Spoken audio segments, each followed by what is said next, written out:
वैसा ही मुस्लिम धर्म में ये दान दी गई प्रॉपर्टी है। अब उसमें गवर्नमेंट का इंटरफेरेंस क्यों हो रहा है? ये आर्टिकल 26 का वायलेशन है।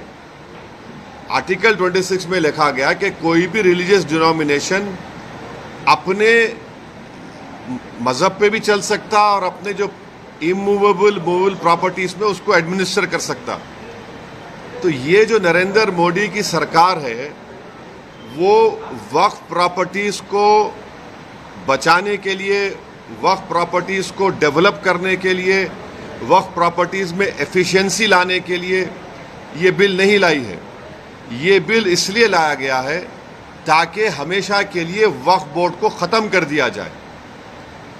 इसकी मिसाल आपके सामने दे रहा हूं। 1995 एक्ट में वक्फ बाय यूज़र है, यानी कोई चीज़ के इस्तेमाल करने की वजह से वो प्रॉपर्टी वक्फ हो जाती है। सर, नमाज हो रही है एक जगह पर, यतीम खाना है, कब्रस्तान है। अब बीजेपी इस बिल में वक्फ बाय यूज़र ख़त्म कर रही है। वैसे अगर आप हिंदू धर्म में देखेंगे, कई एंडोमेंट बोर्ड्स में देखेंगे, वहाँ पर बाय यूसेज वो प्लेस रिलीजियस हो जाती है। लॉ में है हिंदू धर्म के एंडोमेंट में। अब आप मेरे को बताइए, एक एग्जाम्पल दे रहा हूँ। उत्तर प्रदेश में 1,21,000 रजिस्टर्ड वक्फ प्रॉपर्टीज है सुन्नी वक्फ बोर्ड में। उसमें से 1,12,000 तो वक्फ बाय यूज़र है। जब वक्फ बाय यूज़र ख़त्म हो जाएगा तो कौन सा लॉ अप्लाई होगा उसके ऊपर? एक ये हो गया। ये इनका ये वक्फ बोर्ड बचाने का मतलब नहीं, खींचने का मतलब है। दूसरा उसमें क्या है कि कोई 5 साल जो मुसलमान रहेगा, उसमें लिखा हुआ है प्रैक्टिसिंग मुसलमान रहेगा, वही वक्फ करेगा। अब प्रैक्टिसिंग मुसलमान का मतलब क्या है? क्या वो 5 वक्त की नमाज पढ़ने वाला होगा? क्या वो दाढ़ी होगी, सर पे टोपी होगी? क्या वो रातों में जाके मस्जिद में इबादत करेगा? क्या वो कुरान का हाफिज होगा? क्या उसकी वाइफ मुस्लिम होगी या नॉन मुस्लिम होगी? ये तुम कौन होते तय करने वाले? 5 साल प्रैक्टिसिंग मुस्लिम है ना, ये देख लो आप। अच्छा, कोई ऐसा लॉ हिंदू धर्म में नहीं है। कोई भी कभी भी दान दे सकता है। आप ये क्यों लेकर आए बताओ? आप कौन होते? मैं प्रैक्टिसिंग हूं, नहीं हूं, मैं मुसलमान हूं। मेरे घर में झांक के देखेंगे नरेंद्र मोदी, या फिर 5 साल के बाद मोदी बोलेंगे आओ बेटा तुम मुसलमान सर्टिफिकेट लेकर जाओ। हाँ, तीसरा आप उसमें देख लो। तीसरा क्या है उसमें कि ये बोला जा रहा है कि कोई भी वक्फ प्रॉपर्टी जो गवर्नमेंट के कब्जे में है उसका फैसला कलेक्टर करेगा। अब आप मेरे को बताइए, कलेक्टर खुद गवर्नमेंट का होता है, एग्जीक्यूटिव का। क्या कलेक्टर अपने मामले में जज बन सकता है क्या? ये तो प्रिंसिपल्स ऑफ नेचुरल जस्टिस के खिलाफ है। भाई, आप में मेरा झगड़ा होगा तो आप जज कैसे बनेंगे? तो कलेक्टर को इख्तियार दे रहे हैं कि कलेक्टर तय करेगा। अच्छा, फिर सर्वे कमिश्नर होता है जो सर्वे करता है प्रॉपर्टीज को। ये बोल दिया कि नहीं, सर्वे कमिश्नर नहीं करेगा, कलेक्टर करेगा। सर्वे कमिश्नर एक अलग होता है डिपार्टमेंट, उसको ख़त्म कर रहे हैं। क्यों कर रहे हैं भाई आप उसको? फिर आप ये कर रहे हैं कि स्टेट वक्फ बोर्ड, सेंट्रल वक्फ काउंसिल में वहाँ पर सिर्फ एक नॉन मुस्लिम मेंबर होता है, मिनिस्टर होता है। बाकी के पूरे जितने कैटेगरीज है उसमें मुसलमान होता है। आप उसको ख़त्म करके मेजॉरिटी नॉन मुस्लिम को मेंबर बनाना चाह रहे हैं। स्टेट वक्फ बोर्ड में पूरे मुस्लिम मेंबर्स होते हैं, उसको आप क्या कर रहे हैं? आप उसमें से कम 8 या 9 नॉन मुस्लिम को अपॉइंट करना चाह रहे हैं। स्टेट वक्फ बोर्ड में इलेक्शन होता है मुतवल्ली कैटेगरी का, एमएलए एमपी कैटेगरी का और बार काउंसिल का। आप नॉमिनेट करेंगे। अच्छा, नॉमिनेट क्यों करना चाह रहे हैं? अगर आप वक्फ बोर्ड का एक्ट देखेंगे तो वक्फ बोर्ड में आपकी प्रॉपर्टी वक्फ है, मैं उसको डायरेक्ट मैनेजमेंट में 5 साल के लिए ले सकता हूं। जब मैं अपने लोगों को नॉमिनेट कर दूंगा उसमें, तो मैं डायरेक्ट मैनेजमेंट ले लूंगा। इनकी नीयत खराब है उसमें। फिर आप ये कह रहे हैं कि कोई हिंदू वक्फ नहीं कर सकता। क्यों नहीं कर सकता हिंदू वक्फ? हिंदू वक्फ कर सकता है, वो मुतवल्ली भी बन सकता है, मगर आप हिंदू वक्फ नहीं कर सकता, उसको ख़त्म कर रहे हैं और हिंदू को मेंबर बनाना चाह रहे हैं आप। सेंट्रल वक्फ काउंसिल लेके देयर शैल बी, शेल का मतलब मैंडेटरी अंग्रेजी में, 2 मेंबर रहेंगे मिनिमम। फिर ये झूठा प्रोपेगेंडा बीजेपी की कि हम महिलाओं को बना रहे हैं, वो पढ़ते नहीं है। ऑलरेडी महिला का प्रोविजन है। क्या प्रोविजन है? अब ये बोल रहे कि 2 बनाएंगे। अभी जो प्रोविजन है एटलीस्ट 2, यानी 2 से बढ़ सकते, आप 2 कर दिए खाली उसको। वक्फ का एक ट्रिब्यूनल है। अब ट्रिब्यूनल में झूठा प्रोपेगेंडा करते हैं कि ये इसका डिसीजन फाइनल होता है। भाई एनजीटी ट्रिब्यूनल है, इनकम टैक्स का ट्रिब्यूनल है, रेलवे क्लेमेंट्स ट्रिब्यूनल है, ऐसे 14 ट्रिब्यूनल है जिनका डिसीजन फाइनल होता है। अपील नहीं कर सकते। भाई ट्रिब्यूनल के जजमेंट के बाद हाई कोर्ट में रिव्यू पिटीशन डाला जाता है। अपील करने से तो लाखों केस कोर्ट में है, और रिव्यू पिटीशन में हाई कोर्ट पूरा रिकॉर्ड मंगा सकता है। तो ये वक्फ के फेवर में नहीं है। फिर इसमें आपने एक कानून लेकर आए। अभी कानून क्या है कि अगर कोई वक्फ की जायदाद को चोरी से बेचता है, उसको 2 साल का रिगरस इम्प्रिजनमेंट, नॉन बेलेबल। अभी मोदी जी के दिमाग में ख्याल आया, क्या ख्याल आया कि तू वक्फ बोर्ड की जायदाद को बेच दे। मोदी है तो मुमकिन है, क्या मुमकिन है कि तेरे को 2 साल नहीं, सिंपल इम्प्रिजनमेंट, तेरे को बेलेबल हो जाएगा। तो वक्फ के मफाद में क्या हो रहा है? ट्राइब्यूनल है, वक्फ का ट्राइब्यूनल, उसमें एक डिस्ट्रिक्ट जज सीजे अपॉइंट करते हैं हाई कोर्ट के, एक इस्लामिक नॉलेज का जानकार और एक एमिनेंट पर्सन। अब आप क्या करते हैं? रिटायर्ड डिस्ट्रिक्ट जज, रिटायर्ड गवर्नमेंट एम्प्लॉय, कैसे होगा? फिर अगर आपकी कोई वक्फ की प्रॉपर्टी है, मैं जाके कंप्लेन करता हूं कि ये वक्फ नहीं है, तो collector will order an inquiry. अच्छा, pending inquiry your property will not be waqf की एक्ट में बोल रहे, बिल में बोल रहे, and there is no time limit for that inquiry, and the collector will do the inquiry as he deems fit. इसका क्या मतलब? यानी आपके प्रॉपर्टी को मैं कंप्लेन कर दिया कि वक्फ नहीं है, तो कलेक्टर साहब 10 साल ले लेंगे, तब भी वक्फ नहीं रहेगा, वो अपने कंट्रोल में, उनके कंट्रोल में आ जाएगा। तो ऑल इन ऑल अगर आप देखेंगे, इस बिल में वक्फ प्रॉपर्टीज के एफिशिएंसी के लिए नहीं बनाया गया है, ये वक्फ प्रॉपर्टी को खत्म करने के लिए बनाया गया है। अब हिंदू मेंबर्स को या नॉन मुस्लिम मेंबर्स को अपॉइंट कर रहे हैं। भाई आप उत्तर प्रदेश में जाइए, उत्तर प्रदेश में जो काशी बोर्ड है, वहां पर तो क्लियर लिखा हुआ है कि he has to be Hindu. अगर वो हिंदू धर्म छोड़ेगा तो मेंबरशिप चले जाएगी। फिर आप देख लीजिए जाकर, आप ये जो आपका तमिलनाडु का एक्ट है, तेलंगाना का एंडोमेंट एक्ट है, आंध्रा का है, उड़ीसा का है, इसमें सब लिखा गया कि only Hindu will become the member. अच्छा, हिंदू की परिभाषा क्या है संविधान में? हिंदू, सिख, बौद्ध और जैन, मगर इन मंदिरों में सिर्फ हिंदू बनेगा मेंबर। अब मिसाल के तौर पर मुंबई में ट्रस्ट में है आपका कौन सा मंदिर है? सिद्धि विनायक है। गुजरात में सोमनाथ की मंदिर, वो भी ट्रस्ट में आता। वहां पर आप किसको बनाते मेंबर? आप एक बात समझिए, तिरुपति के प्रसाद में घी में एनिमल फैट आया तो एतराज हो रहा है, बिल्कुल सही है, नहीं होना चाहिए अगर हुआ तो, मगर आप हमारे धर्म के संस्थानों में आप कैसे नॉन मुस्लिम को बनाएंगे? प्रसाद में आप बोल रहे कि एनिमल फैट आ गया तो गलत है, बोल हम भी मानते गलत है, नहीं आना चाहिए, उनकी आस्था है। मगर यहां पर हमारी आस्था, हमारे धर्म में, ये तो वक्फ बोर्ड तो मुस्लिम धर्म का हिस्सा है। तो इसलिए ये जो बिल मोदी लाए हैं, उनकी सरकार लाई है, वो वक्फ प्रॉपर्टीज को छीनना चाह रहे। अच्छा, अभी हाजी मलंग की दरगाह है, एकनाथ शिंदे का स्टेटमेंट है कि दरगाह नहीं, हम नहीं मानते।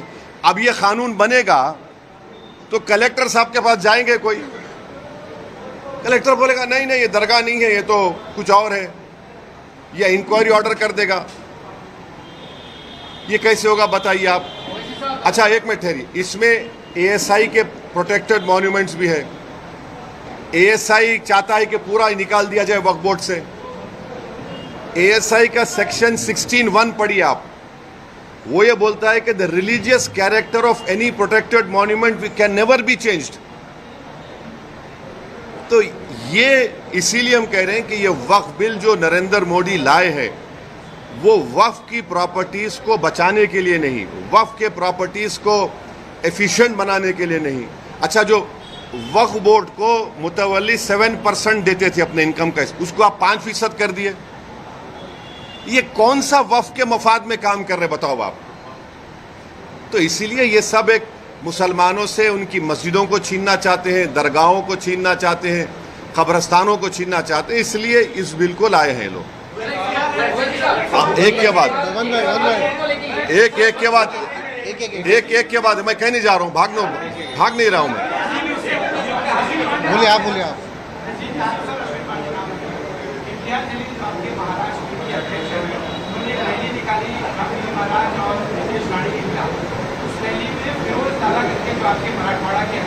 कौन? हाँ,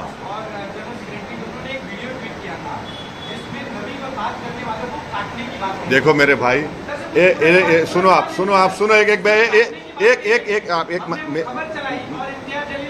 हाँ, बिल्कुल सही किया, बिल्कुल। नहीं, सुन तो अरे भाई साहब, आपका जो ऑर्गेनाइजेशन का जो झगड़ा है सेबी के मैडम से, झगड़ा करो ना उससे। अरे सुन तो, अरे मेरे को जवाब देना मेरा काम है। तुम नहीं, देखिए, हम जवाब देंगे, आप जवाब नहीं देंगे। आप सवाल कर लिए, सुनो अभी। आप जैसा चाह रहे नहीं दूंगा मैं। आप मोदी है क्या? नहीं है ना मोदी, आप तो रुक जाइए। आप मोदी तो नहीं है ना, मेरे पीछे ईडी सीबीआई तो नहीं भी जाएंगे ना आप। सुनिए, मेरा जवाब यह है कि आप लोग झूठ चलाए, आपका झगड़ा सेबी से है। अब मैडम, अरे मेरा नहीं, उंगली मत दिखाओ, ऐसा मत दिखाओ। नहीं, आप जर्नलिस्ट है, मैं आपको बिल्कुल, वो झूठ है। हम बोल रहे तो नहीं, हम आपको बोल रहे झूठ है वो। आपको अब सुन तो लीजिए, इंडिया टीवी के रजत शर्मा ने तारीफ की इसकी। अब आपको पसंद नहीं आ गया बोलना, अरे बोल रहा हूँ। इंडिया टीवी के रजत शर्मा ने कहा कि इम्तियाज जलील ने कलेक्टर को रिप्रेजेंटेशन दिया, बाज नौजवान जज्बात में थे। इम्तियाज जलील ने कहा कि ख़त्म किस्सा। ये और रजत शर्मा जी ने अपने इंडिया टीवी पर कहा कि बहुत अच्छा किया उन्होंने। ये क्या, आप तो तारीफ भी करो। इतना बड़ा मजमा आया, महाराष्ट्र की तारीख में ये सबसे बड़ा मुसलमानों का प्रोटेस्ट था। सुन तो लीजिए, शायद आपकी पैदाइश से पहले एक प्रोटेस्ट मुंबई में हुआ था शाबानों के वक्त, उतना ही बड़ा प्रोटेस्ट हुआ। लोग ये कह रहे थे कि लोग नहीं आएंगे, 10,000 गाड़ियों से पूरे महाराष्ट्र से लोग निकल कर आए। पीसफुल प्रोटेस्ट था, पीसफुल प्रोटेस्ट में बात हुई और वो बात हम रखे। अब रहा सवाल, सेकेंड प्रोटेस्ट भी होगा, मुंबई में होगा। अगर हमारे डिमांड्स को महाराष्ट्र सरकार नहीं मानेगी तो आज़ाद मैदान में परमिशन लेकर हम यह प्रोटेस्ट करेंगे और ये प्रोटेस्ट जारी होगा।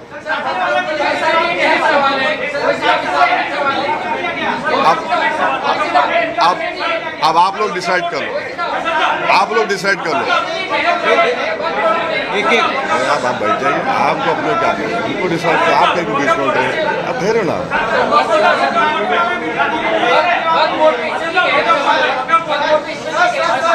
सवाल ये कि निशिकांत दुबे एक एमपी है जिन्होंने जेपीसी के चेयरमैन को लेटर लिखा है। निशिकांत दुबे बीजेपी के सांसद ने एक लेटर लिखा है जेपीसी के चेयरमैन को, कहा है कि 125 करोड़ जो ईमेल आए हैं वक्फ बोर्ड को लेके, इसके ज्योग्राफिकल ओरिजिनलिटी पे जांच की जानी चाहिए। इसके पीछे विदेशी ताकत या जाकिर नाइक जैसे लोग शामिल हो सकते हैं कि 125 करोड़ जो जेपीसी को। सुनिए, मैंने इनिशियल रिमार्क्स में अपने कहा कि ये जेपीसी नहीं है, ये जॉइंट वर्किंग कमेटी ऑन वक्फ है। Joint working committee on Waqf amendment bill में जो भी होता है, जो भी निर्णय होगा, वो हम पब्लिकली नहीं बोल सकते। वो हम पार्लियामेंट रूल्स प्रोहिबिट करते। वो अंदर जो भी होगा वो चेयरमैन साहब और मेंबर्स डिसाइड करेंगे। वो लिखे हैं तो ये देखिए, मैं आपको बता रहा हूँ, पार्लियामेंट की स्टैंडिंग कमेटी हो, पार्लियामेंट की सेलेक्ट कमेटी हो, पार्लियामेंट की जॉइंट पार्लियामेंट्री कमेटी हो, पार्लियामेंट की जॉइंट वर्किंग कमेटी हो, पार्लियामेंट की बिजनेस एडवाइजरी कमेटी हो, इन तमाम कमेटीज में जो भी अंदर जो होता है वो हम नहीं बोल सकते। आप मेरे को चाह रहे हैं कि कोई लेटर लिखा चेयरमैन को, वो कमेटी का हिस्सा हो गया। अभी हम उसको कमेटी में बात करेंगे या नहीं करेंगे, वो कमेटी का चेयरमैन तय करेगा, हम तय करेंगे। उत्तर प्रदेश सरकार ने योगी सरकार ने होटलों और रेस्टोरेंट के जो मालिक है, मैनेजर है, उसका नाम लिखने कहा है, कल ही आदेश आया है, क्या कहेंगे? एक ऑर्डर तो आ गया सुप्रीम कोर्ट का,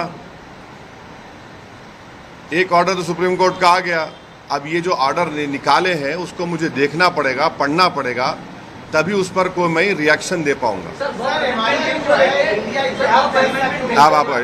वक्फ अमेंडमेंट बिल को लेके आप उसकी मुखालफत क्यों कर रहे हैं? क्योंकि वक्फ के अंदर अमेंडमेंट होना चाहिए, क्योंकि बहुत सारी ऐसी वक्फ की जायदाद है जिनके ऊपर कब्जा हुआ है और जो दूसरों के पास है, तो क्या अंबानी की जगह तो सुनिए, अभी देखिए, नहीं आप अच्छा आप पूछ लीजिए आप वहाँ। वक्फ बोर्ड की जो आप बता रहे कि वक्फ बोर्ड में बदलाव नहीं होना चाहिए, तो वक्फ बोर्ड जो रहे अभी तक का जो वक्फ बोर्ड बना या ट्रिब्यूनल बना, उसके रहते हुए सिर्फ बिजनेस में सिर्फ बिल्डर लोग ने जो है पैसे कमाए, ना ही कि एक आम मुसलमान को कोई फायदा हुआ वो वक्फ की जमीनों से। अंबानी एक जो जिस पे एक नोटिस आएगी, जो इतना दुनिया का सबसे बड़ा घर बना चुका है, उस पर आपका क्या कहना? आप लोगों को गलत फहमी है कि वक्फ की प्रॉपर्टी से या जो मुतवल्लियों से पीपल एट अवामुन्नास को एट लार्ज पब्लिक फ़ायदा नहीं हुआ। मेरी आपसे गुजारिश है कि कभी गुलबर्गा को जाइए। गुलबर्गा में जो उस ख्वाजा बंदा नवाज के जो सज्जादे हैं मोहम्मदुल हुसैनी रहमतुल्लाह अलैह, उन्होंने अपनी ज़िंदगी में आज से 50 साल 55 साल पहले उन्होंने एक स्कूल शुरू किया था और मुसलमान लड़कियों को तालीम दिलाने के लिए वो बंडी में, बैल बंडी में पर्दा लगाकर वो बंडी हर मुस्लिम घर को जाती थी ताकि वो मुस्लिम बच्चियां उसमें बैठकर आकर स्कूल में पढ़े। फिर उन्होंने स्कूल कायम किया, इंजीनियरिंग कॉलेज कायम किया, मेडिकल कॉलेज कायम किया। ऐसा आपको नेगेटिविटी मत दिखाइए, ये एक है।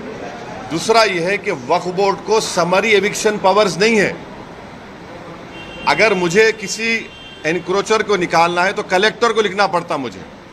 अगर मैं सुप्रीम कोर्ट में केस जीत भी जाता हूं तो मुझे ईपी फाइल करना पड़ता सिविल कोर्ट में। तो वक्फ बोर्ड को समरी एविक्शन पावर्स मिलने चाहिए जो हिंदू एंडोमेंट बोर्ड को दिए गए हैं, वो दीजिए और आप इन एनक्रोचर्स को निकालेंगे। अब जो एनक्रोचर्स है, लिमिटेशन एक्ट वक्फ प्रॉपर्टीज के ऊपर, limitation act Hindu endowment properties पर अप्लाई नहीं होता।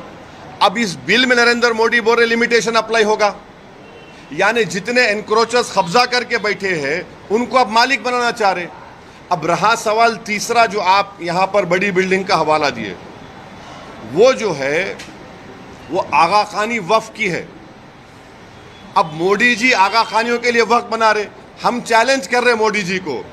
आगा खानी जो वक्फ की प्रॉपर्टी थी जिसमें कुरान पढ़ाना, यतीम खाना था, वो उसको 21 करोड़ में किसने बेचा और क्यों बेचा? और क्या वहां पर वक्फ बोर्ड के ऑफिसर्स ने लिखकर नहीं दिया था कि this is a Waqf property? अभी भी मसला सुप्रीम कोर्ट में चल रहा है। तो ये अगर आप पावर्स देखिए, सेक्शन 40 का पावर छीन लेंगे, आप लिमिटेशन एक्ट अप्लाई करेंगे, वक्फ बाय यूजर निकाल देंगे, तो ये किसके लिए किया जा रहा है? फिर वक्फ बोर्ड के लिए तो नहीं किया जा रहा है ना, ये तो बड़े बड़े दौलतमंदों को फायदा पहुंचाने के लिए किया जा रहा है, बिल लाया जा रहा है। अखिलेश यादव वो नहीं पूछे अभी ने बोले। सर, आप इंडिया जलील ने कहा था कि हम चाहते हैं कि महाविकास आघाड़ी के साथ गठबंधन हो ताकि वोटों का बंटवारा ना हो। इसके ऊपर महाविकास आघाड़ी की तरफ से कहा गया है कि अगर आप गठबंधन करना चाहते हो लेकिन प्रस्ताव दीजिए, खड़गे जी से बात करें, उद्धव जी से बात करें। एक बात आप बात करना चाहेंगे? इम्तियाज जलील साहब ने लिखकर एक प्रस्ताव भिजाया है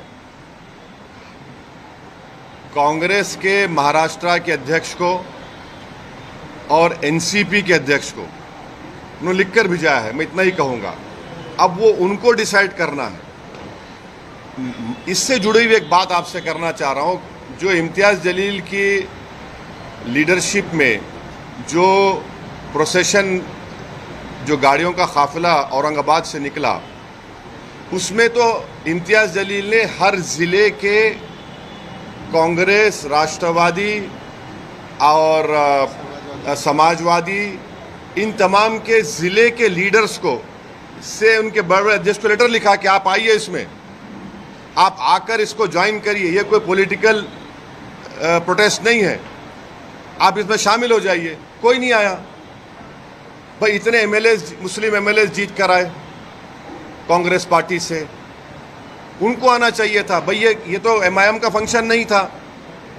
ये तो जो उस शख्स ने हमारे प्रॉफेट मोहम्मद सल्लल्लाहु अलैहि वसल्लम के खिलाफ जो अनाप शनाप बकने की कोशिश की, और फिर एक बीजेपी का एक विधायक है जिसने अनाप शनाप भाषण दिया, उसके खिलाफ एक प्रोटेस्ट हुआ था। अब उसमें भी नहीं आते। तो मैं अब फिर से उनसे रिक्वेस्ट कर रहा हूं कि अब जब सेकेंड फेज ऑफ प्रोटेस्ट होगा महाराष्ट्र में, मुंबई में, उसमें आप लोग आइए, आप लीड करिए, हम आपके पीछे खड़े तैयार हैं। ये तो नामूस रिसालत का मसला है ना। ये तो प्रॉफेट मोहम्मद सल्लल्लाहु अलैहि वसल्लम के खिलाफ जो किसी ने बकवास बकने की कोशिश की, तो ये उनको देखना, जनता देख रही है इन लोगों को। आप आ ही नहीं रहे प्रोटेस्ट में। और जो लोग बोल रहे थे प्रोटेस्ट वायलेंट होगा, वायलेंट होगा, उनको तो चुल्लू पर पानी में डूब मरना चाहिए, बेशर्मों को। वो जो प्रोपेगेंडा कर रहे थे कि वायलेंस हो जाएगा, वो हो जाएगा, ये हो जाएगा, अरे बेशर्मी की हद कर दिए, झूठ की हद कर दिए। 10,000 गाड़ियां निकली और 10,000 गाड़ियों में से पूरे पीसफुल गए। एक दो जगह पर उनको आईने फोड़े गए गाड़ी के, फिर भी हम लोग प्रोवोक नहीं हुए। मैं सलाम करता हूं, मैं तो सलाम करता हूं उन तमाम लोगों को जो सिर्फ प्रॉफेट मोहम्मद सल्लल्लाहु अलैहि वसल्लम के बारे में जिस शख्स ने बकवास बकी और रूल ऑफ लॉ के अपहेल्ड करने के लिए संविधान को तिरंगा लेकर निकले। इन लोगों को नहीं आते, तो अब मैं क्या करूं इसके बारे में। मगर जनता देख रही है, दुनिया देख रही है।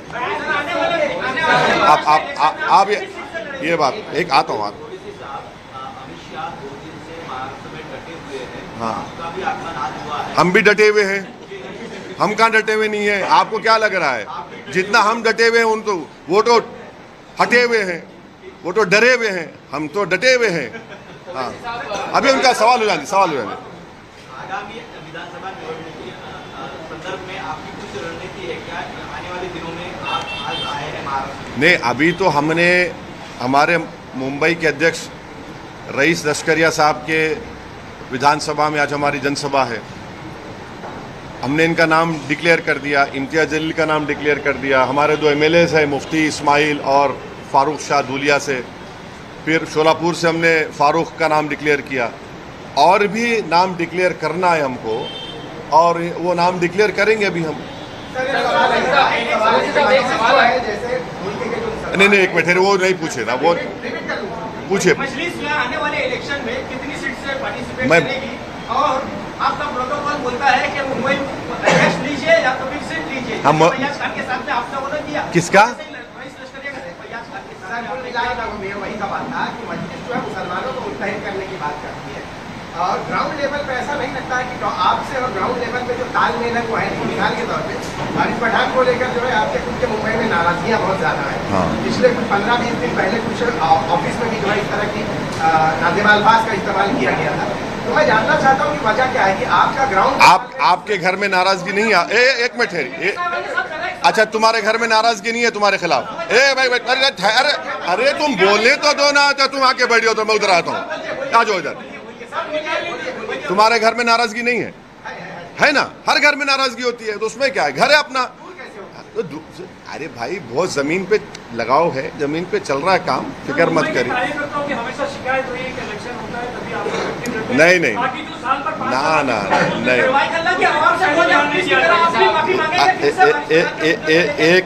एक मिनट।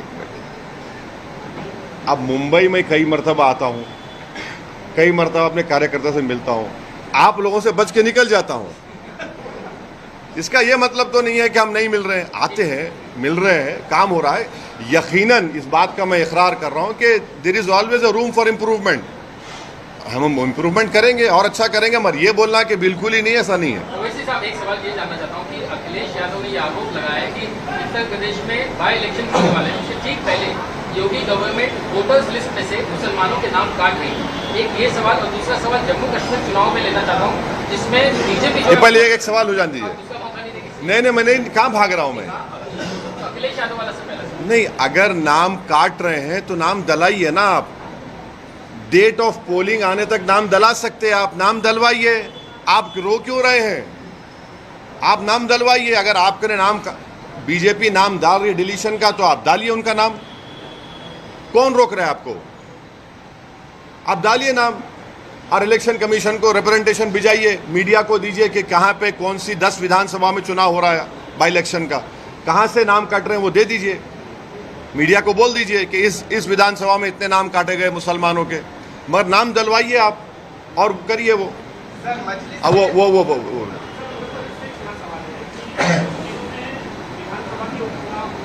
कहाँ पे? हाँ,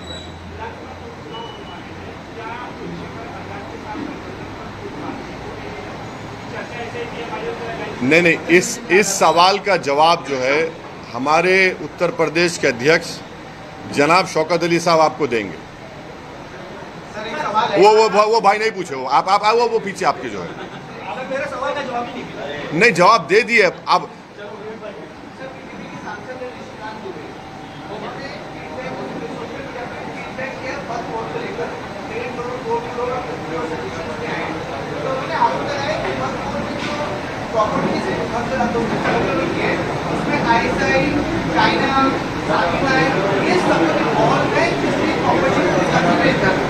वो क्या बोल रहे?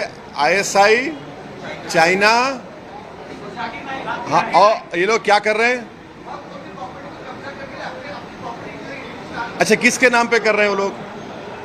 किसके नाम पे कर रहे हैं?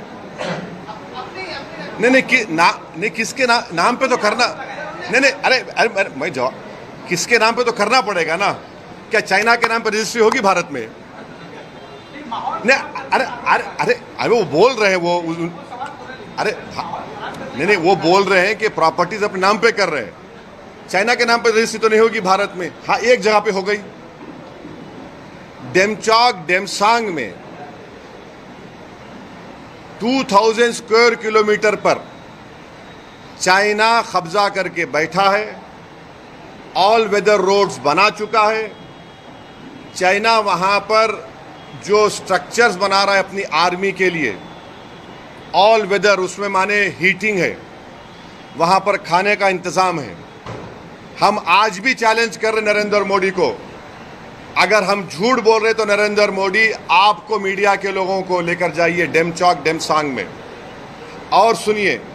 1 साल पहले एसपीज की कॉन्फ्रेंस हुई थी जिसमें लद्दाख के पुलिस कमिश्नर ने कहा था कि 65 पेट्रोलिंग पॉइंट्स में से 25 पेट्रोलिंग पॉइंट पर हमारी आर्मी और पैरामिलिट्री फोर्स वहां पे पेट्रोलिंग नहीं कर सकती।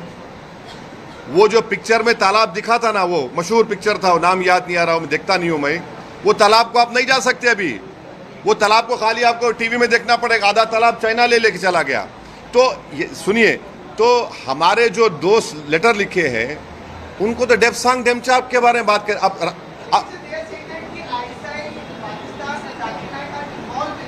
हाँ, तो उनका इन्वॉल्व है तो देते प्रूफ, देते बराबर। अगर कोई इन्वॉल्व, चाइना इन्वॉल्व है तो हम तो बोलेंगे पहले चाइना को डेमसांग डेमचौक से निकाल कर उखाड़ कर फेंको। अभी तक 18 राउंड की बातचीत हो चुकी है भारत सरकार की और चाइना की आर्मी के साथ, और चाइना टस से मस नहीं हो रहा है। और मोदी जी देश को झूठ बोले थे। क्या बोल, सुनिए, सुन तो लीजिए, क्या कहा था? ना घुसा है ना घुसेगा। 18 राउंड की बातचीत क्या बिरयानी खाने के लिए की जा रही है चाइना से? तो अरे भाई, आपके ने प्रूफ है तो देखिए ना। मेरे को क्या करना है चाइना ISI से? मैं ये कह रहा हूं चाइना तो कब्जा करके बैठा है और POK में पाकिस्तान कब्जा करके बैठा है। निकालिए उसको वहां से। आप तो बोल दिए हैं, निकालिए ना। वो जो सवाल नहीं पूछे उनको पूछने दीजिए।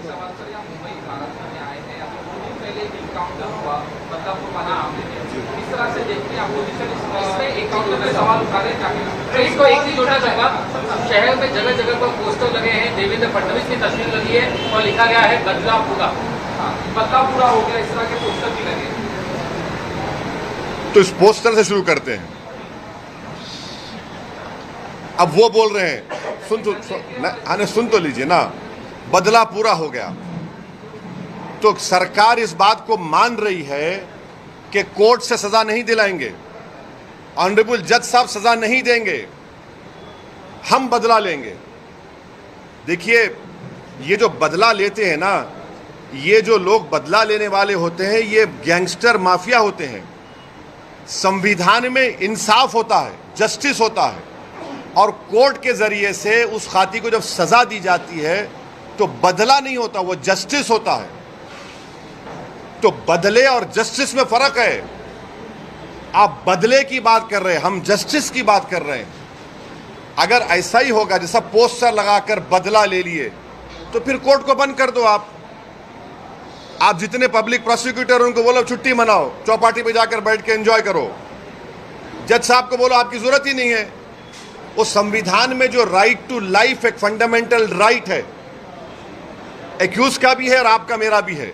आप बदला लेकर नहीं मार सकते, आप जस्टिस करके उसकी आप कैपिटल पनिशमेंट दे सकते हो उनको, वो जस्टिस होगा। तो ये पोस्टर लगाने का मतलब ये है कि बीजेपी इस पर अपनी रोटी सेक रही है और उसको बदला कह रही है। हम जस्टिस का मुतालबा कर रहे हैं। सर, आपने जस्टिस की बात करी, जो अखिलेश ने अक्षय शिंदे के माँ बाप आज हाईकोर्ट में गए, कहा कि जो इनकाउंटर हुआ है गलत हुआ है। भाई ख्वाजा यूनुस याद है आपको?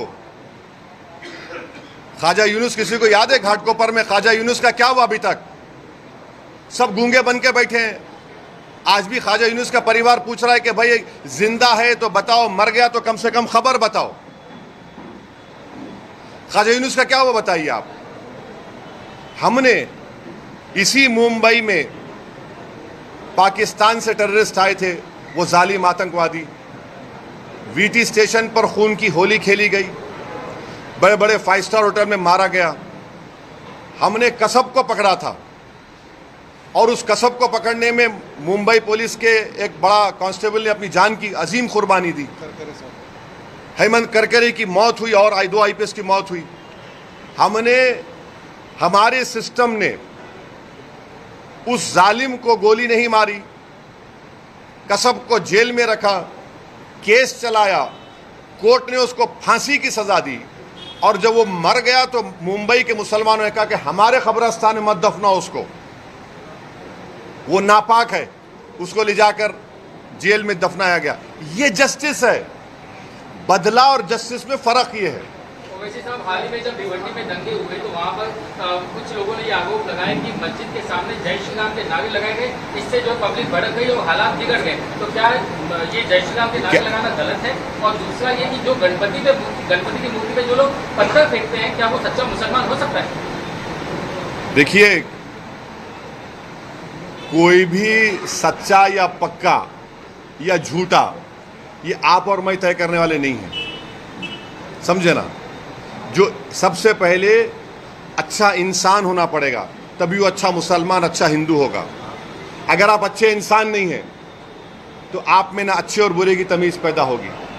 और अगर आप जब रिलीजियस प्रोसेशन निकाल रहे हैं तो आपका रिलीजियस प्रोसेशन आपको इस बात की इजाज़त नहीं देता कि आप किसी के भी रिलीजियस प्लेस के ऊपर कुछ गड़बड़ करें। और अगर कोई गड़बड़ करता है तो कानून को अपना काम करना चाहिए। ये हमारा मानना है। रूल ऑफ लॉ प्रिवेल होना चाहिए। कोई देखिए, एक बात सुनिए 6 दिसंबर को कौन से पत्थर फेंके गए थे? सुनिए, आपको सुनना पड़ेगा। नहीं, आपको सुनना पड़ेगा। 6 दिसंबर को कौन सा पत्थर फेंका गया था? नहीं, 6 दिसंबर को बाबरी मस्जिद को पत्थर फेंका गया था। नहीं, 6 दिसंबर को पत्थर फेंका गया था। 6 दिसंबर को पत्थर फेंका गया, जिसने मस्जिद तोड़ दी आपने। छोड़ दीजिए। नहीं, आप मेरे मुंह में अल्फाज डाल के अपनी सुन तो लीजिए। आप अपनी TRP रेटिंग देखना। एक मिनट ठहरो। आप 6 दिसंबर को खंडन करेंगे? करिए, वेरी गुड, बहुत अच्छा है। मैं भी सुनिए, मैं आप जवाब दे रहा हूँ भाई। देखिए, सुन तो लीजिए। आप ऐसा करेंगे, अगर आप मन बना के आए हैं कि मेरी TRP बढ़ जाएगी ZTV की और ET की, तो नहीं होगा। आप सुनना पड़ेगा, या नहीं सुनेंगे तो मैं खामोश बैठ जाता हूँ। अब इतना देखिए, मेरे को अंदाजा है कि मोदी जी के बारे में इतना बोला हूँ, आपको तकलीफ हो रही है अंदर से, मगर मैं ये कह रहा हूँ कि कानून का उल्लंघन नहीं होना चाहिए, किसी की तरफ से हो। और कानून का उल्लंघन होता है तो पुलिस एक्शन लेगी। आजकल तो CCTV आ गया ना, CCTV में सब निकलता है। वो तो BNS में वो उसको एक्सेप्ट भी हो रहा है। अगर कोई भी कानून का उल्लंघन करता है तो कानून अपना काम करेगा। मगर कानून जब काम करेगा तो सबके लिए काम करना पड़ेगा। ऐसा नहीं होगा कि कोई मेरे प्रॉफेट मोहम्मद सल्लल्लाहु अलैहि वसल्लम के बारे में बोलेगा और उसको हाथ भी नहीं लगाएंगे। ऐसा तो नहीं होगा कि खड़े होकर बोले कि मस्जिद में घुस के मारूंगा क्योंकि वो सत्ता में जो पार्टी बैठी है उसका राज दुलारा है, उसको हाथ नहीं लगाएंगे। तो सेलेक्टिव इंप्लीमेंटेशन ऑफ कानून का नहीं होना चाहिए।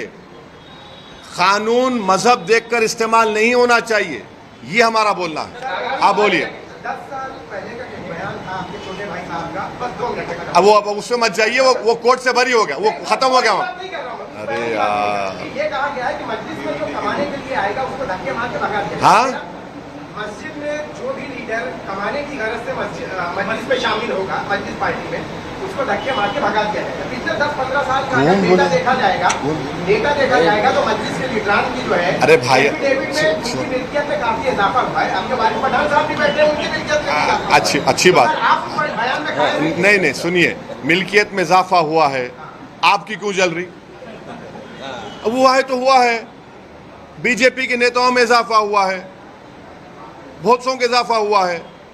भाई आज जो प्रॉपर्टी 5 साल पहले थी उसकी वैल्यू बढ़ेगी ना, गवर्नमेंट वैल्यू बढ़ाती है तो प्रॉपर्टी वैल्यू बढ़ेगी। 3 से 30 हो गई। हाँ है नहीं है नहीं। अच्छा, आपको शेयर नहीं मिला क्या? बोलिए, मिलाएंगे आप। चलिए आगामी वाले मसले में आपका क्या कहना है? आगामी के मसले अभी नारा भी नहीं बोलना चाहता सर। उनका कहना है कि लोकसभा चुनाव में एक तरफा मतदान किया गया, भाजपा आघाड़ी पक्ष में, लेकिन विधानसभा में प्रतिनिधित्व मुसलमानों का नहीं होता है। इसीलिए कम से कम 42 सीटें जो है जहाँ पर मुस्लिम बहुल इलाके हैं वहाँ पर मुसलमानों को उम्मीदवारी दी जाए ताकि सदन में जाकर वो मुसलमानों के मुद्दे को उठा सके। इतना बड़ा प्रोसेशन निकला जो नॉन पॉलिटिकल था, उसमें नहीं आ रहे लोग। क्या टिकट पूछ रहे? एक मुसलमान के लिए उसका जो दिल होता है वो प्रॉफेट मोहम्मद सल्लल्लाहु अलैहि वसल्लम होते हैं, उसमें इनके लीडर नहीं आना चाह रहे, उसमें तो अब क्या बोलेंगे उनको? अरे भाई तुम इतना बड़ा मसला है ये, उसमें आ जाते आप टिकट लेके क्या करेंगे? ओवैसी साहब, धारावी वाले मुद्दे पे क्या है? धारावी में जो मस्जिद है वहाँ पे निर्माण कार्य हुआ और मस्जिद का कुछ हिस्सा एजेंसी के मुताबिक उसका निर्माण हुआ, इसको लेकर काफी हंगामा हुआ है और अब वहाँ पर कमेटी द्वारा कुछ कहा गया है कि वो पूर्ण कार्रवाई करेंगे, इसको लेकर भाजपा का माहौल है। कमेटी बोल दी ना तो मैं क्यों बोलूंगा? कमेटी जब बोली है तो कमेटी से पूछो। कमेटी का कहना है कि पूरी धारावी में इलीगल अरे बात का हुआ है, सिर्फ मस्जिद को ही निशाना बनाया गया। जो कमेटी बोली है वो काफी है, उनसे पूछना पड़ेगा, मैं तो नहीं मालूम। मैं जब कमेटी बोली है तो उसमें अभी और क्या बोलेगा? देश राणे और बाबा रामगिरी को अपने गिरफ्तार नहीं किया गया है। क्या अगले सत्र में आपने मुद्दा उठाई? तो यही तो मैं बोल रहा था, हमारे जो भाई ईटी और जी के पूछ रहे थे, ये तो कानून का संविधान इनको यहाँ नजर नहीं आता, इनको नजर ही नहीं आता। ये पूछ क्यों नहीं रहे कि ये जो बकवास बकी गई उसके ऊपर पुलिस केस क्यों नहीं बुक हो रहा है? अरे पकड़ो ना, कोई दूल्हा तो नहीं है, हाथ में मेहंदी तो नहीं लगी हुई दुल्हन की तरह, भिजाओ उसको, उठा के लेके जाओ, जेल को भिजाओ, ले जाओ ना। एफआईआर हुआ है, एफआईआर लेके क्या करेंगे? बीएनएसएस में तो 15 दिन का टाइम है, जब एफआईआर इशू हो चुका है तो पकड़ो ना उसको, नहीं पकड़ सकते। देखिए महाराष्ट्र की पुलिस को ये लोग कमजोर कर रहे हैं बीजेपी वाले। महाराष्ट्र की पुलिस एक प्रोफेशनल फोर्स है और उस प्रोफेशनल फोर्स का ये लोग मजाक उड़ा रहे हैं। ये एक नहीं अनेक भाषण है उसके। क्यों बचाया जा रहा है? क्योंकि वो रूलिंग पार्टी का है। मस्जिद में घुस के मारेंगे, ये आपको नजर नहीं आता, पत्थर नजर आते खाली आपको। तो ये सिलेक्टिव इंप्लीमेंटेशन ऑफ लॉ क्यों हो रहा है? उसको पकड़ना चाहिए फौरन दोनों को, कोर्ट अपना काम करेगा। एक चुनाव को लेकर एक सवाल है, प्रॉपर्टी आधार कार्ड देख के बेचेंगे। जो है सीट सेलिंग को लेकर अभी तक मीटिंग चल रही है, लेकिन 6 सीटें हैं मुंबई में जहाँ पे मुस्लिम ज्यादा है, वहाँ वो सीटें ना कांग्रेस छोड़ने को तैयार है ना शिवसेना छोड़ने को तैयार है। हमें वो सीटें चाहिए, तो आप किस तरह से देखिए? मेरा क्या आप वहाँ पे अपने कैंडिडेट को किस तरह से देखिए? नहीं हम नहीं, देखिए वो क्या मुस्लिम इलाकों में सुनिए, सिर्फ मुस्लिम इलाकों का सवाल नहीं है। एमआईएम पार्टी हर इलाके से अपने कैंडिडेट खड़ा करेगी। इम्तियाज जलील ने तो लिख कर दिया महाराष्ट्र के कांग्रेस के अध्यक्ष को, एनसीपी के नेता को, तो अब हम खड़ा करेंगे नहीं खड़ा करेंगे हमारी पार्टी तय करेगी, मगर वो क्या करेंगे उससे मुझे क्या करना है, उनकी पार्टी का इंटरनल मैटर है ना वो। ओवैसी साहब, चुनाव को लेकर एक सवाल है कि चाहे अजित पवार की पार्टी हो, चाहे एकनाथ शिंदे की पार्टी हो, चाहे हमने देखा कि ईद की छुट्टी को पोस्टपोन करने का मामला हो या यहाँ पे बुरखा बांटने का एक मामला हो, हर कोई जो है मुस्लिम वोटर्स को प्लीज करने में जुटा हुआ है। तो ऐसे में आगामी चुनाव में मुस्लिम वोटर्स जो हैं, क्या वो इनकी बातों में आएगा, कहीं वोट करेगा अजित पवार की पार्टी हो चाहे वो एकनाथ शिंदे की? अब आप ये बोलिए, वो मस्जिद में घुस के मारूंगा, किसको खुश कर रहे? मुल्ला जी को खुश कर रहे हैं। वो प्रॉफेट मोहम्मद सल्लल्लाहु अलैहि वसल्लम शान में बकवास बक रहा है, मुझे खुश कर रहे हैं। आप लोग क्यों ऐसा सवाल करते हैं भैया? ये कहां खुश हो रहे हैं? बुलडोजर मुझ पे इस्तेमाल होता, कोई भी अनाप शनाप बक देगा, केस अरेस्टिंग नहीं होती उसकी। अपीजमेंट तो इनका हो रहा है ना, रूलिंग पार्टी से जो वापस था उनका अपीजमेंट हो रहा है, और मुंबई पुलिस का और महाराष्ट्र की पुलिस का मजाक उड़ाया जा रहा है। अपीजमेंट तो दूसरी तरफ हो रहा है, मेजॉरिटेरियन अपीजमेंट कर रही है बीजेपी और एकनाथ शिंदे की सरकार। थर्ड फ्रंट को लेकर क्या आप उसको देखते हैं? थर्ड फ्रंट महाराष्ट्र में कितना कारगर होगा? थर्ड फ्रंट को लेकर अभी चर्चाएं शुरू हो चुकी हैं। हाँ, चर्चाओं में हम भी हैं।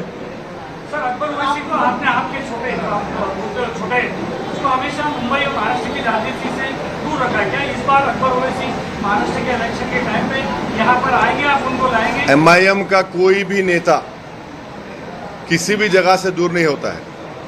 काफी सालों से यहाँ पर नहीं भाई, उनकी सेहत बाज़ वक़्त साथ नहीं देती है।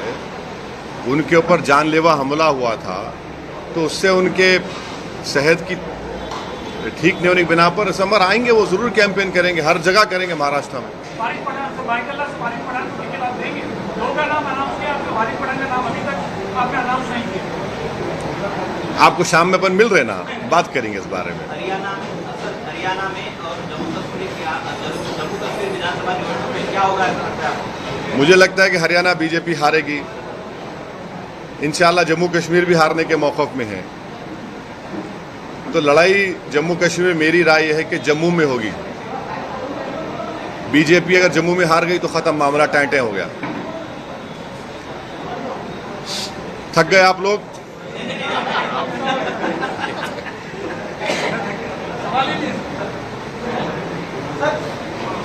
सोच के क्यों बोल रहे प्यारे? SMS आया क्या? पूछ ले, बोल क्या पूछे? नहीं, जाना है हमको हमारे ऑफिस को, जाने का ये मेरे को हाथ दबा रहे मेरा, चलो चलो बोल के। सर, फिलिस्तीन के खिलाफ एहतजाज करने से महाराष्ट्र में या इंडिया में मनाही है, मगर मोदी जी फिलिस्तीन में जाके वहाँ पर दुख जताते हैं, क्या कहना? नहीं, अभी तो यूनाइटेड नेशन में महमूद अब्बास से हेलो या हबीबी बोल कर आए हैं, हाथ मिला है महमूद अब्बास से मोदी जी। आपने नहीं देखा फोटो? मिले हैं ना। और इंडिया शुरू से पैलेस्टाइन की ताईद में खड़ा है। यहाँ पर सर एहतजाज करने में क्यों मना किया जाता है? अब नहीं मालूम क्या तकलीफ है, नहीं क्या तकलीफ है मेरे को नहीं मालूम। हम तो भारत शुरू से, चाहे महात्मा गांधी से हो, पंडित नेहरू हो, जितने बड़े प्राइम मिनिस्टर थे, खुद हमारी मोदी के ये सरकार ने फ़लस्तीनियों के लिए एड भी भिजाया है। वो बोलते हैं कि हम 2 स्टेट का फाइल भी हैं। ये नहीं पूछे।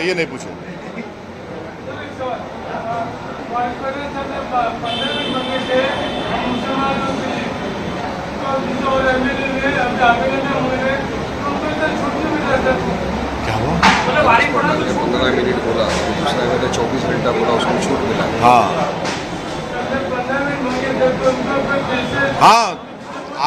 आपकी बात सही है। छूट इसलिए मिल रही है कि सरकार उनको बचा रही है। हाँ, छूट बहुत देते। एक बात सुनिए ना, एक बात सुनिए ना, गली न्यूज़ के मालिक तुम है ना? तुम्हारा एम्प्लॉय को तुम छूट देते या खींचते रहते गले में डाल के उसको? ये मेरा पार्टी का एम्प्लॉय नहीं है, तनख्वाह पे काम नहीं कर रहा है कोई भी। ये लोग रईस लश्करी है, ये लोग मेरे साथी है, तो छूट देने का सवाल नहीं है। अरे भाई देखिए, कोई पॉलिटिकल पार्टी में पार्टी के उसूल पे काम होता है। सर, रईस लश्करिया को लाने के लिए इम्तियाज जलील साहब का बयान था कि इनको जो फयाज अहमद जो पुराने मुंबई अध्यक्ष थे उनको इलेक्शन लड़ना है, इसलिए मुंबई अध्यक्ष बनाएंगे, मुंबई अध्यक्ष के हाथ में बहुत काम होता है। मगर आपने मुहिम पे जो है रईस लश्करिया को मुंबई अध्यक्ष भी बनाया और वहाँ पर उनको टिकट देने का भी समय पर ऐलान कर दिया। तो कहीं ना कहीं लोगों को ऐसा लगता है कि फयाज अहमद के साथ आपने नाइंसाफी। पार्टी का प्रेसिडेंट मैं हूँ, इम्तियाज जलील नहीं है। मेरा डिसीजन है, मैं डिसीजन पार्टी लिया है। तो इम्तियाज जलील ने गलत बोले थे उससे? नहीं, इम्तियाज जलील बोले हैं, मगर मामला मेरे पे ख़त्म होता है ना।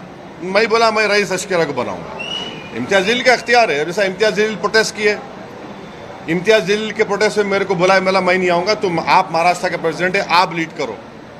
और इम्तियाज जलील ने एक पीसफुल प्रोटेस्ट लीड करके महाराष्ट्र के मुसलमानों को, महाराष्ट्र की जनता को ये पैगाम दिया है कि मुसलमानों का प्रोटेस्ट पीसफुल हो सकता है, और जो महाराष्ट्र के सेकुलर लोगों में जो तकलीफ थी कि इतना गलत बयान आने के बाद कोई प्रोटेस्ट नहीं हो रहा है, वो प्रोटेस्ट हुआ।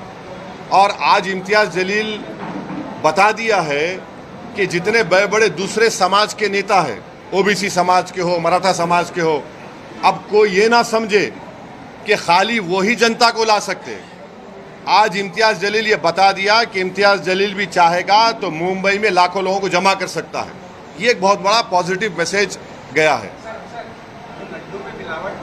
अभी आप भी मीडिया है। अच्छा, सर एक आखिरी सवाल, सर लड्डू में मिलावट हुई है, कई चीजें कही जा रही है, आपने कहीं कार्रवाई होनी चाहिए, किस तरीके से पूरा मामला सामने आया है? देखिए भाई, देखिए, किसी भी धर्म में अगर कोई चीज़ मना है तो वो चीज़ मना है।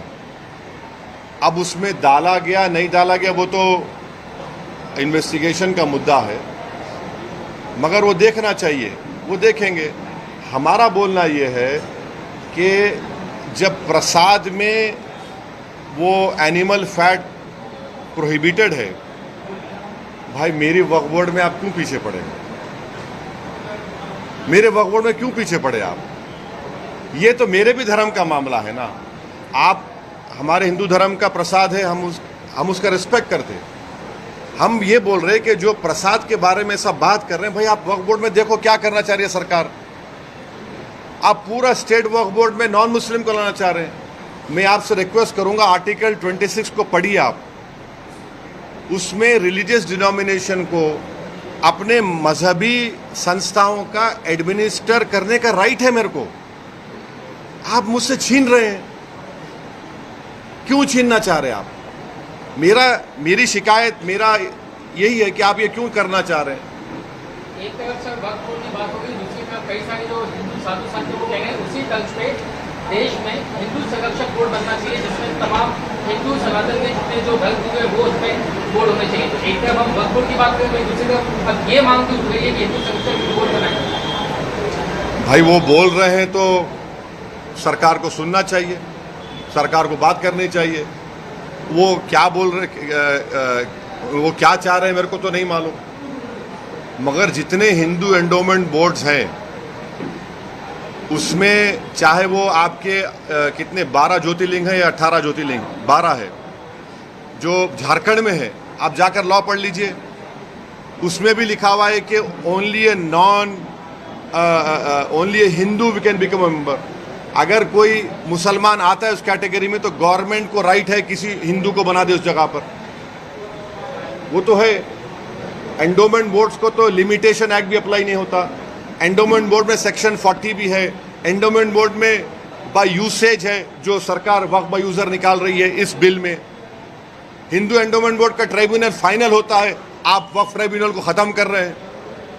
भाई जो हिंदू एंडोमेंट बोर्ड में है वो मुस्लिम वक्फ बोर्ड में क्यों निकाल रहे फिर आप? ये दुश्मनी है बीजेपी नरेंद्र मोदी की। जो हिंदू एंडोमेंट बोर्ड में है आप यहां पर नहीं दे रहे हैं, तो यही हमारा मुद्दा है।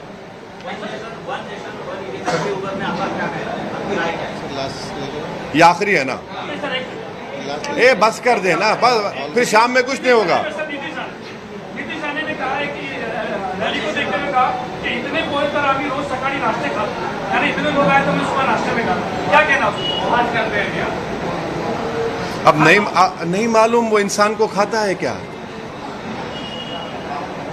ये कब से होगा खाने वाला, ये इंसान को खाता है वो, यही कहा उसने। क्या कहा, उसका तर्जुमा क्या है, ट्रांसलेशन क्या है? इन्होंने इतना लिखा इतने पोहे, पूरा पोहे आटे रैली में के आदमी पोहा, दिखाए पोहा। और कहा इतने पोहे तो मैं नाश्ते में खाता हूँ। अच्छा जो आदमी का मवासा है वो चावल के उसमें किया है। अच्छा अच्छा अच्छा, ओह। पोहे पोहे अब मौज बना लो प्यारे, तुम्हारी सरकार है, 1-2 महीने की बात है, मौज बना लो। तुम्हारे को जैसा है ना, ये एकनाथ शिंदे है, फडणवीस है, तो वो एक कहावत क्या है, एक कहावत, मशहूर कहावत है कि अब सरकार उनकी है तो वो बचा रही है उनको, मगर संविधान की बेइज्जती की जा रही है, महाराष्ट्र पुलिस की बेइज्जती की जा रही है, जो बकवास पे बकवास बोला जा रहा है। और अब बीएनएस कानून में प्रोविजन है 302, पढ़ो आप, जिसमें हर्टिंग रिलीजियस सेंटिमेंट है। Thank you.